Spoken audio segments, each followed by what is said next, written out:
নমঃ হনুমতে নমঃ। 2025 হনুমান জয়ন্তী কবে পড়েছে, পূর্ণাঙ্গ সময়সূচি এবং পূজা পদ্ধতির নিয়ম ও বিধি। নমস্কার বন্ধুরা, আজ চলে এসেছি আরও একটি নতুন ভিডিও নিয়ে।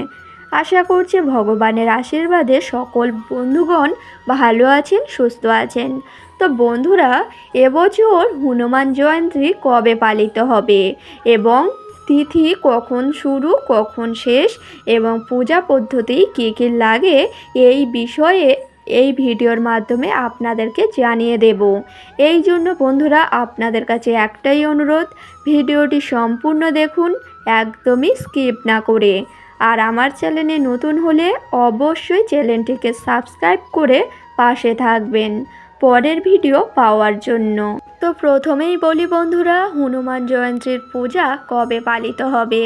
ঠিকই শুনেছেন, এই বছর কিন্তু হনুমান জয়ন্তীর পূজা পালিত হবে 12ই এপ্রিল, 29শে চৈত্র শনিবার দিন পালিত হবে হনুমান জয়ন্তী। আমরা প্রত্যেকেই জানি যে মঙ্গলবার দিনটি কিন্তু হনুমান বা বজরংবলীর দিন। আর প্রতি বছর কিন্তু রামলালের পূজার 6 দিন পরে পূর্ণিমার তিথিতেই পালিত হয়ে থাকে হনুমান জয়ন্তী। ঠিকই শুনেছেন বন্ধুরা, আর এই বছর কিন্তু হনুমান জয়ন্তী পালিত হবে আগামী 12ই এপ্রিল, 29শে চৈত্র শনিবার দিন। এই দিনেই কিন্তু পালিত হবে হনুমান জয়ন্তী। তো বন্ধুরা, আশা করছি বুঝতেই পারছেন, আপনারা কিন্তু অবশ্যই করে এমন একটা শুভ পূজার দিনে বাড়িতে অবশ্যই কিছু নিয়ম বিধি এইগুলো কিন্তু মেনে চলবেন। আপনারা অবশ্যই করে হনুমান জয়ন্তী পূজার দিনে সকাল সকাল ঘুম থেকে উঠবেন এবং বাড়ির যে সকল বাসি কাজকর্ম থাকে সেগুলি সকাল সকাল পরিষ্কার পরিচ্ছন্ন করে নেবেন। তারপরেই কিন্তু সকাল সকাল চান সেরে নেবেন। চান সারা যখনই হয়ে যাবে, তারপরেই আপনারা অবশ্যই করে হনুমানজির পূজা সম্পূর্ণ করে নেবেন।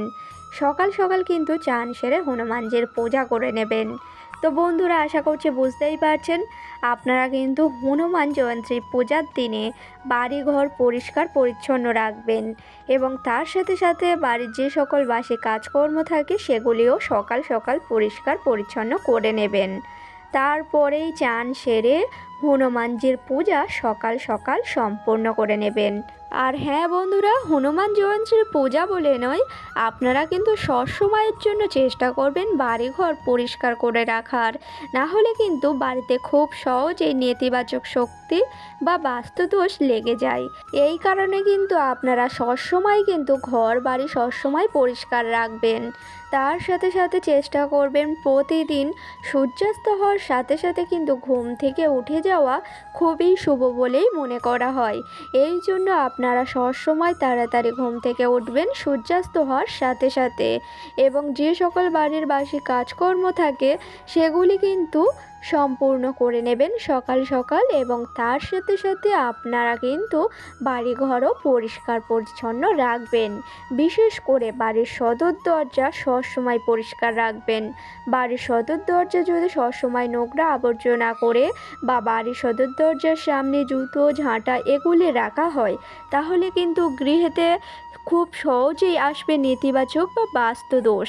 এবং ভুল করেও আপনার বাড়ির সদর দরজাতে যদি কোনো জুতো ঝাঁটা বা নোংরা আবর্জনা করে রাখা হয়, তাহলে সেই সব ঘরেতে মা লক্ষ্মী ভুলেও আসেন না। এই কারণে বন্ধুরা, আপনারা অবশ্যই করে প্রতিদিন দেখবেন, চেষ্টা করবেন যে সূর্যাস্ত হওয়ার সাথে সাথে ঘুম থেকে উঠে যাওয়ার এবং যে সকল বাড়ির বাসি কাজ কর্ম থাকে সেগুলি সকাল সকাল পরিষ্কার পরিচ্ছন্ন করে নেওয়ার এবং তারপরেই কিন্তু সকাল সকাল চান সেরে শুদ্ধ বস্ত্র পরে সকালের নিত্য পূজা সবসময় সম্পূর্ণ করে নেবেন 12টার আগে। এবার বলি বন্ধুরা, হনুমান জয়ন্তী পূজার দিনে আপনারা কি কি খাবেন, কি কি খাবেন না। ঠিকই শুনেছেন, পূজা অর্চনার দিনে এমন কোনো কিছু খাবার খাওয়া উচিত নয় যার ফলে শরীর স্বাস্থ্য সারা বছর খারাপ থাকে বা বাড়িতে আসে অমঙ্গল। ঠিকই শুনেছেন, এমন কোনো খাবার খাওয়া উচিত নয় যার ফলে কিন্তু আপনাদের সংসারের জন্যই ক্ষতিকর হয়। এই জন্য আপনারা হনুমান জয়ন্তী পূজার দিনে ভুলেও মুখে তুলবেন না এই খাবারগুলি। প্রথমত আপনারা কিন্তু মাছ, মাংস, ডিম, পেঁয়াজ, রসুন এগুলি কিন্তু ভুলেও বাড়িতে আনবেন না যে কোনো পুজো অর্চনার দিনে। ঠিকই শুনেছেন, তার মধ্যে হনুমান জয়ন্তী পূজার দিনে ভুলেও কিন্তু এই খাবারগুলি বাড়িতে তুলবেন না। তো বন্ধুরা, আশা করছি বুঝতেই পারছেন, আপনারা কিন্তু ভুল করেও হনুমান জয়ন্তী পূজার দিনে আমিষ খাবার গৃহেতে একদমই তুলবেন না, না হলে সারা বছর রোগে ভুগবেন, আপনাদের সংসারের আয়ুন্নতিও কমে যাবে।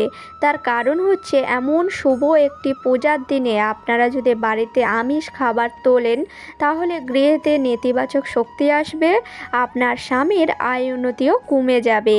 এই কারণে আপনারা কিন্তু ভুলেও এই হনুমান জয়ন্তী পূজার দিনে ভুলেও মুখে তুলবেন না আমিষ খাবার, চেষ্টা করবেন নিরামিষ খাবার খাওয়ার। তো বন্ধুরা, আশা করছি আপনারা অবশ্যই করে বুঝতে পেরেছেন যে হনুমান চালিসা পূজার দিনে ঘর বাড়ি পরিষ্কার রাখবেন, বাড়িতে আমিষ খাবার একদমই ভুল করেও আনবেন না, আপনারা সেই দিন নিরামিষ খাবারই গ্রহণ করবেন এবং তার সাথে সাথে সকালের নিত্য পূজা সকাল সকাল সম্পূর্ণ করে নেওয়ার চেষ্টা করবেন।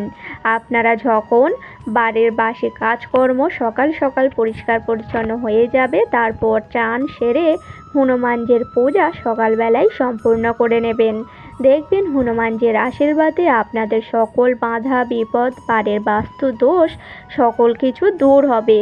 এবং তার সাথে সাথে আপনারা যদি ভক্তি মনে, নিষ্ঠা মনে হনুমানজির পূজা করেন তাহলে কিন্তু আপনাদের সকল মনস্কামনা পূর্ণ হবে এবং আপনাদের বাড়িতে আসবে সুখ এবং শান্তি, এবং তার সাথে সাথে আপনার স্বামীর আয়ুন্নতি বাড়বে, বাড়িতে আসবে সৌভাগ্য। এই জন্য বন্ধুরা, আপনারা বিশেষ করে হনুমানজির পূজার দিনে আপনারা অবশ্যই করে হনুমানজির পূজা করবেন। যেই সকল গৃহেতে দেখবেন পূজা অর্চনা করা হয়ে থাকে সেই সকল গৃহেতে কিন্তু কোনো খারাপ শক্তি বা নেতিবাচক শক্তি ভুলেও আসতে পারে না। এই কারণে প্রত্যেকেরই উচিত বাড়িতে সবসময় পূজা অর্চনা করা। তার কারণ হচ্ছে, যেই সকল গৃহেতে ভগবানের বাস সেই সকল গৃহেতে কোনো খারাপ শক্তি বা নেতিবাচক শক্তি একদমই আসতে পারে না। এবং বিশেষ করে বন্ধুরা, আপনারা মাথায় রাখবেন যে যেই সকল গৃহেতে সবসময় ঝগড়া, অশান্তি, কলহ এইগুলি থাকে সেই সকল গৃহেতে কিন্তু ভুলেও কোনো দেব দেবী আসেন না। সেই সকল গৃহেতে সহজেই আসে বাস্তু দোষ, নেতিবাচক, এবং আপনাদের স্বামীর আয়ুন্নতিও কমে যায়। এই কারণে কিন্তু আপনারা ভুল করেও বাড়িতে কলহ, অশান্তি এগুলি ভুলেও করবেন না। আপনারা কিন্তু হনুমানজির পূজার দিনে সঠিকভাবে পূজা অর্চনা করুন এবং প্রত্যেকেরই উচিত হনুমানজির পূজা অর্চনাই করা। তো বন্ধুরা, ভিডিওটি ছিল আজকের এই পর্যন্ত। ভিডিওটি ভালো লাগলে লাইক করবেন, শেয়ার করবেন, কমেন্টে লিখে যাবেন জয় হনুমানজির জয়, এবং আমার চ্যানেলে নতুন হলে চ্যানেলটিকে সাবস্ক্রাইব করে পাশে থাকবেন পরের ভিডিও পাওয়ার জন্য। সকলকে জানাই অনেক অনেক ধন্যবাদ।